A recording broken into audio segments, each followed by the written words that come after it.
তো নমস্কাৰ বন্ধু-বান্ধৱীসকল, সকলোকে মই মোৰ আন এটি ভিডিঅ'লৈ পুনৰবাৰ স্বাগতম জনাইছোঁ। যিহেতু আজি আগষ্টৰ 2 তাৰিখ মোৰ জন্মদিন আৰু তাতে আজি অফিচ বন্ধ, ফাৰ্ষ্ট ছেটাৰডে আমাৰ যিহেতু অফিচ বন্ধ থাকে। তো আজি কি কৰোঁ জন্মদিনৰ দিনাখন গোটেইখিনি দেখুৱাব চেষ্টা কৰিম।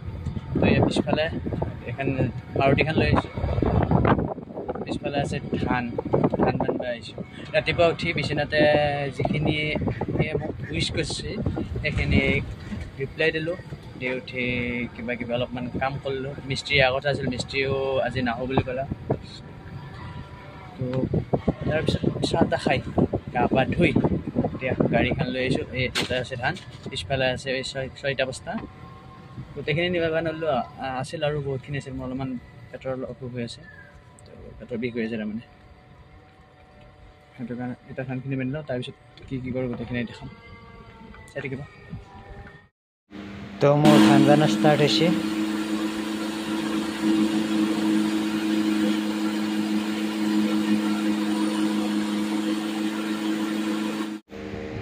তো ফাইনেলি ধান বানি উঠি আহি গা পা ধুই অলপ ৰেষ্ট ল'লোঁ। ৰেষ্ট লৈ ভাত পানী খাই এতিয়া আহিছোঁ আমাৰ ফিচাৰীৰ মাছকেইটাক আধাৰ দিবৰ কাৰণে।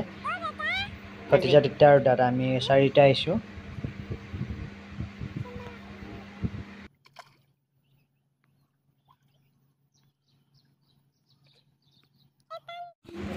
আৰু ৰাতি হ'ল যেতিয়া আজি আমাৰ ঘৰত যিহেতু মোৰ জন্মদিন উপলক্ষে পুথি পাঠ আছে, তাৰ কাৰণে শৰাইৰ যোগাৰ কৰি আছোঁ। সেইফালে দাদাই বাকী বস্তুখিনি কাটি আছে, উপকৰণ, আৰু মই ইয়াতে নাৰিকল আদা কুটি আছোঁ আৰু লগতে ক্ৰিকেট খেলাও চাই আছোঁ দেই।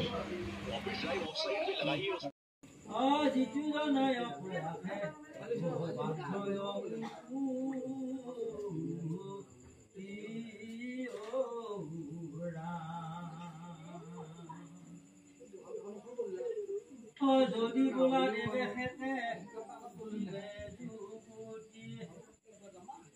নুহি পহুনা বজাৰ